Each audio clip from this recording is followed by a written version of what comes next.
In today's lesson, we're going to look at truth tables for different types of compound statements. So we're going to be specifically focusing on and statements, or statements, and statements that are negated with nots. So I've added the symbols underneath just as a reminder. The and is a little caret, the or looks like a little V, and the not is a tilde. Before we jump in, we're going to take a look at a couple of statements that I've written. We have four statements. The first one is Anna earned an A in logic. Second one is Anna has 3 cats. The third one is Anna owns a house. And the fourth one is Anna has 6 siblings. And so the first one, we're going to use P to represent that, then Q, then R, and then S for the last one. So we have these 4 statements. And each of these statements is considered a statement, logically speaking, because they each have a truth value. So Anna earned an A in logic. That statement is true. Anna has 3 cats. That statement is true. Anna owns a house. That statement is false. My husband and I, we currently rent. And Anna has 6 siblings. That is false. I only have 4. There's still a lot of us, but anyway, so each of these statements has a truth value. So then if we think about this, what happens if I combine these statements together as an and statement? So let's take 2 of them. Let's take Anna earned an A in logic, and Anna has 3 cats. So it'd say P and Q. And we have to determine, when is that true? So Anna earned an A in logic and Anna has 3 cats. Because it's an and statement, that is only true if both parts of the compound statement are true. So because Anna earned an A in logic is true and Anna has 3 cats is true, that statement would be considered true. However, if I were to say Anna earned an A in logic, so that's P, and Anna has 6 siblings, so P and S, well, since Anna does not have 6 siblings, that's false. The statement that Anna has 6 siblings is false. That makes this whole and statement false. Okay? Now, with or statements are true if either of the parts of the compound or statement are true. So if I say Anna earned an A in logic, or Anna owns a house, if one piece of that is true, at least one piece of that is true, then the whole or statement is true. So if I have P or R, we know that P is true and R is false, but because it's an or statement, that makes this whole thing true. I'm gonna write a little or up there. Okay, so we're gonna kind of suss out all this information, but I also want you to remember that if a statement is true, then the negation of that statement is false. So if P is true, then not P would be false. Okay? And down here, Anna owns a house, that's R. If R is false, then not R is the opposite. It'd be true, which is true. I do not own a house. Okay, so hopefully you're starting to get the sense of like what it means for something to be true and what it means for something to be false, and how we can apply that when we're looking at statements and compound statements. So here's kind of a little table to put that down in words. So for a conjunction, which is our and statement, remember that's and. An and statement is considered true if both parts are true. So if any of the statements or simple statements that are combined together are false, then the whole thing is false. Okay? Now in disjunction, which is our or statements, are true if at least one part is true. So if both parts are true, it's true. If at least one of them are true, then it's true. And so we're going to take a look at a couple of compound statements and we're going to figure out if they're true. So 5 plus 2 equals 7, and 1 plus 1 equals 2. Well, this is true, and this is true, so this and statement is true. Let's look at this one. Let's look at the one next to it. 5 plus 2 equals 7, or 1 plus 1 equals 2. Well, that's true. That's true. At least one of them are true. So this whole statement is true. Okay. The next one below over here, we have 5 plus 2 equals 7, which is true, and 1 plus 1 equals 3, which is false. So a true with a false and an and statement, that makes it false because both of them have to be true in order for the whole statement to be true. However, over here, 5 plus 2 equals 7 is true, or 1 plus 1 equals 3, that one's false. Since at least one of them is true, this whole statement is considered, this whole or statement is considered true. Let's keep going. 5 plus 2 equals 8, which is false, and 1 plus 1 equals 3, which is false. Since both of those are false, this whole statement is false. Okay. Here, 5 plus 2 equals 8 is false, or 1 plus 1 equals 3, which is also false. Neither one of them are true, so therefore that or statement is false. And lastly, 5 plus 2 equals 8, which is false, and 1 plus 1 equals 2, which is true, but it's an and statement. In order for an and statement to be considered true, then both parts have to be true, so this is false. And here we have 5 plus 2 equals 8, which is false, or 1 plus 1 equals 2, which is true. And so that makes this true. Okay, so now we're going to actually go into creating what are called truth tables. And a truth table actually takes the fact that every statement is either true or false, and it provides all the possibilities for when you have combinations and compound statements. So notice here we have a statement P and not P. So we have two situations that we're looking at. We're looking at P and we're looking at not P. And so for P, so I'm going to write P right here. P has the possibility where it could either be true or it could be false. And for not P, if P is true, then not P is false. And if P is false, then not P would be true. I'm going to go ahead and put both of these in red, just so we get the idea of the negation giving us the opposite. So these are all of our possibilities for P, and these are all of our possibilities for not P based on what P was. Okay? So now we combine them in this compound statement. P and, sorry, I always make that a little A. It's not supposed to be an A. It's a little caret, not P.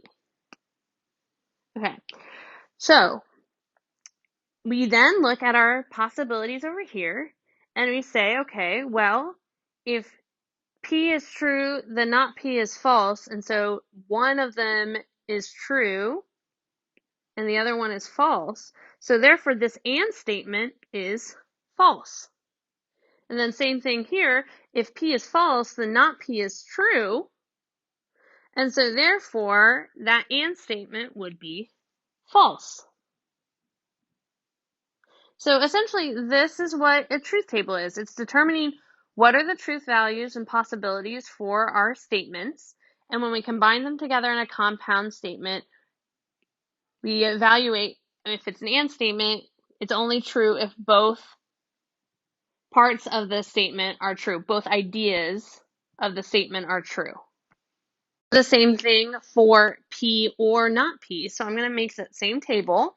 And so here, P is, for this first one right here, P is true, not P is false, and it's an or statement. So if at least one of the parts of the statement are true for a disjunction, then the whole statement is true. So because P is true in this situation, the whole statement is true. Same thing here. P is false, but not P is true. So therefore here, this OR statement is true.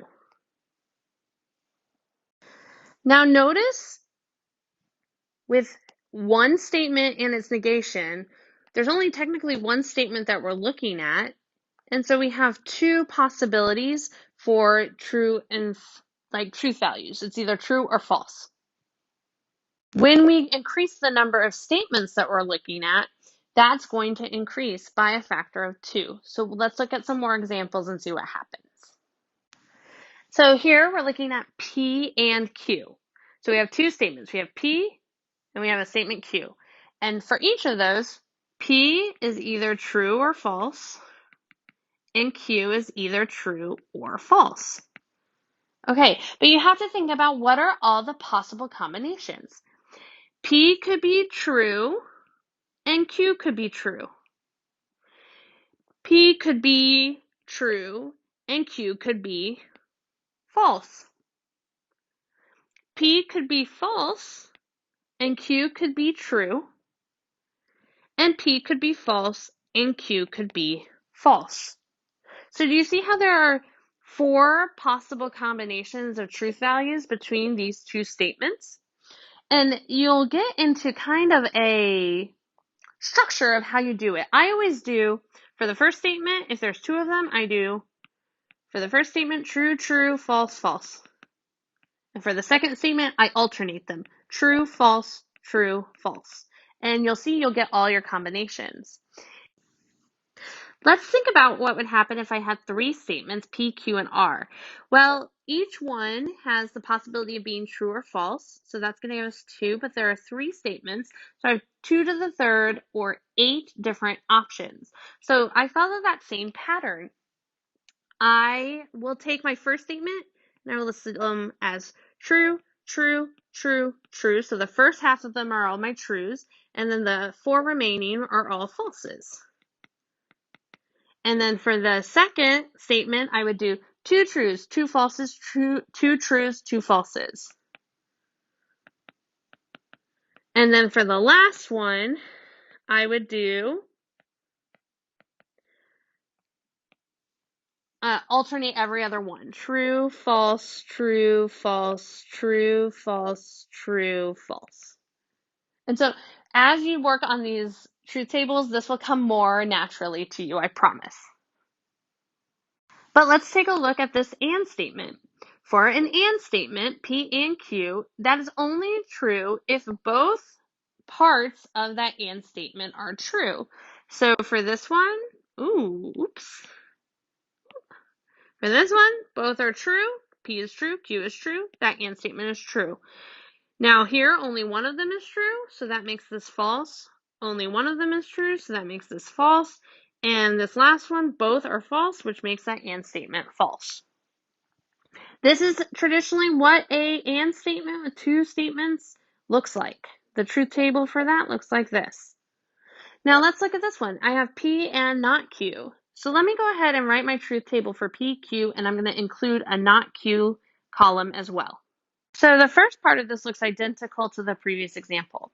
But now I'm going to say, okay, well, if Q is true, false, then not Q would be the opposite. False, true, true. And now we're looking at not P with Q, but we're looking at P with not Q. So here, one's true, one's false. That makes this false. Here, both are true, so that makes the and statement true. Both are false, which makes the and statement false. One is false, which makes that statement false. Okay, so that is our truth table. We can do the same thing down here. Now we're looking at an or statement. We're doing not P or not Q. So I'm going to go ahead and set up a table with P, with not P, Q, not Q, and then we'll look at not P or not Q. So I'm going to start off with my P being true, true, false, false. So not P would be the opposite of that. So that's going to be false, false, true, true. Q is true, false, so not Q is the opposite of that. So false, true, false, true. And I'm going to kind of squiggle out the ones I'm not going to use. You don't have to do that. I just like to make sure I'm paying attention to the correct columns. So an or statement is true if at least one of the different parts is true. So in this first one, both of those are false, so that statement is false. This one, not Q, would be true, so that or statement is true. Here, the not P is true, so that statement is true.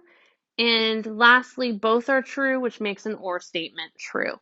So that would be our final truth table for not P or not Q. Okay? Do lots of practice. I promise this will come to you a lot quicker as long as you practice a ton. I want to make a point to say that the way I do my truth tables is like the book's alternate method. So if you're looking at the book for the first few examples, they use a different method to determine the truth table. Both are valid. So I like making the columns for each of the statements and their negations if they're necessary, and then determining which columns I'm using to evaluate the compound statement. But there are other method of doing it where you have your statements and then you like interpret or insert the truth values underneath each statement and negation and then compare at the very end. That also works as well. So my way is not better, or it's just different, and it's what they call their alternate method. The next thing we're going to look at, which actually goes into a little bit of the 3.3 content, that's when it's first introduced, but we can see examples of this now, is what is a tautology and what is a self-contradiction. So a tautology is a compound statement that is always true, and hopefully you get from the context, but a self-contradiction is a compound statement that is always false. Which means if you look at their truth tables, all the values in your final answer for the truth values of the statement, if they're all true, so true, true, or true, true, true, true, true, true, true, true, true, if they're all true, then that's tautology. And if they're all falses, false, false, or false, false, false, false, etc., that would be an example of a self-contradiction. So we've seen two examples of, or an example of a tautology, and we saw an example of a self-contradiction. So our self-contradiction that we are noted before is if we looked at the P and not P. Okay, so our truth table for that was every response or every truth value for P and not P is always false. So it doesn't matter what it is. If I say Anna made an A in logic and Anna did not make an A in logic, that can't be true ever because it contradicts itself. So it's always false. If I said the example that we saw before that was P or not P, that was always true. So if I have P or not P, we're going to use these before. At least one of them are true for each of those, for P and for not P. And so therefore it's always true. This is a tautology. Tautology is always true. If I said Anna has 3 cats or Anna does not have 3 cats, well, that's always true. I either do or I don't. And if I do, then it's true. And if I don't, then it's true. So this is an example of a tautology. This is an example of a self-contradiction. I'm going to do the truth tables in example 5 for the first 2 examples there, using the method from the book, the first method. Again, I tend to go towards that alternate method. That's the way I learned it in my grad class about logic. But in my undergrad class, that was philosophy of logic, we did it this way. So if you like this way better, it's fine. You get the same result as long as you follow the correct process. So you can choose which one you do. But in this one, we have 2 statements. We have P and we have Q. And then our final statement is not P or Q. So the first method that is shown in the book, you have your truth values for P, true, true, false, false. And then for Q, you have true, false, true, false. And then what you do is you come here and you look at you write the values for P underneath it. True, false, sorry, true, true, false, false. And then you write the values for Q underneath it. True, false, true, false. And then you write, and I'm going to put this in red, you write the truth value for that OR statement with these. Okay, so that's going to be a true, true, true, false, because for the first three, at least one of them are true, sorry. At least one of them are true, and then the last one, both are false, which is the only thing that makes an OR statement or a disjunction false. And then we evaluate the last part, which is the not of that statement. So everything that we had in red, we're going to get the opposite of it. So that's going to be false, false, false, true. And that is our final result for our truth table for that whole entire statement. Okay, so that's another way to do it. If I were to do it my way, instead of doing it like that, I would have done P, then Q, then I would have done P or Q, and then I would have done a column for not P or Q. And I would compare the columns to determine the final results. Again, I'm going to list the truth values for P under that part, and then I'm going to do Q under the Q.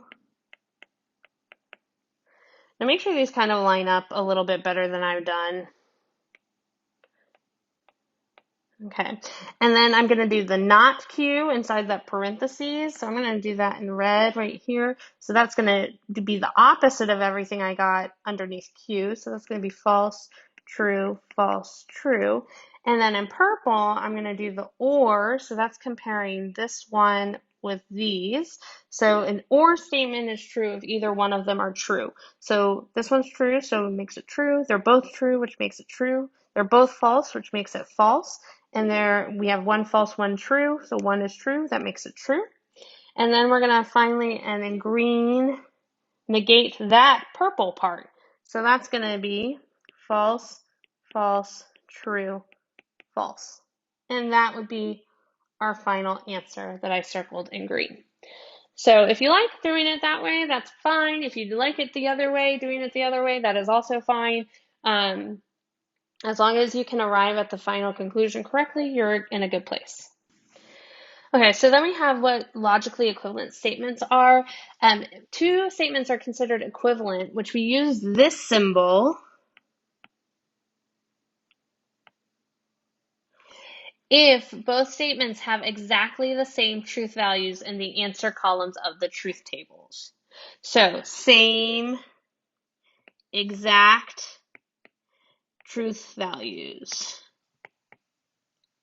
It can't be close. It's not like if it were true, true, true, false, and the other one was true, true, false, true. Those are not logically equivalent. They have to be exactly the same and exactly the same order. So let's check this one. I'm going to kind of ignore 7. I'm going to do 6. Are not P or not Q and not P or Q logically equivalent? So I'm going to go back to the book's alternate method. And for the first one, which I'm going to box in red, the not P or not Q, I would look at these two columns and compare. And it's this statement that is boxed is true if at least one of those values in the column are true at the same time. So again, I'm going to kind of scribble out that. And so here I have false. They're both false. And then I have one true, one false. And so that's going to be true. One true, one false, which is true. And both are true, which gives me true. For the last one, I also might want to have a column, and I'm going to put this in the front because I ran out of space, but I'm going to make a column for P or Q. And I'm going to figure out what's the truth value of P or Q, and then I'm going to negate that in the last column. So P or Q, we're comparing, so for P or Q, we're comparing this column and this column. So, or we're using those columns. So true, true, that makes this true. True, false, that makes it true. False, true, that makes it true. False, false, that makes it false. So when I negate this, to get the last column, it's going to be the opposite of this. So that's going to be false, false, false, true. Notice the question was asking, are these two columns equivalent? Are these two statements equivalent? In order to check that, we would check their truth values. And the first one's truth values are false, true, true, true. And the second one's false, false, false, true. So we can say, are those two statements logically equivalent? We can say no. Your reasoning? The two statements do not have the same truth values on their truth tables. And that would be a sufficient answer. Let's skip right to the end to the recap. There are more examples that you might want to try on your own or just hop into the homework and start attempting the homework. But we have these statements. So when a statement involves only one variable, such as P and not P, how many rows do we have? We have 2. When a statement involves two variables, such as P and not Q or Q, so there's only two variables, P and Q, that one has 4 rows. When I have 3 variables, such as P, Q, and R, that has 8 rows. So when we use truth values to determine if a statement is always true, that is, that it is a tautology, we are using variables for our statements. And so the question is, are we starting with a specific statement or a general statement? We are starting with a general statement, okay? Because when we use a symbol to represent a statement, that statement could be any statement. Because we start with a general statement and prove that it's a tautology, then we have proven our claim. So, for example, when we saw P or not P, and I said that P is Anna has 3 cats, so not P would be Anna does not have 3 cats. And if I were to say Anna has 3 cats or Anna does not have 3 cats, that is a statement that is always true. But when I represent that with symbols instead of with the actual statement itself, because we can think about that statement and say, yeah, that's true. She either does or she doesn't, and it's true. But when we prove it with the symbols and with the truth tables, we've used deductive reasoning to prove that claim. No matter what that statement is, the statement could be the sky is blue or the sky is not blue. And so therefore that statement is always true. So we have used deductive reasoning to prove our claim, which is kind of cool because we've just gone back to day 1's content. Anyway, this is a long video, but it's only for one section and there's only one part for it. You only had one section to go through today, so hopefully that is good news for you. If you have questions, feel free to send me an email and let me know. Thank you.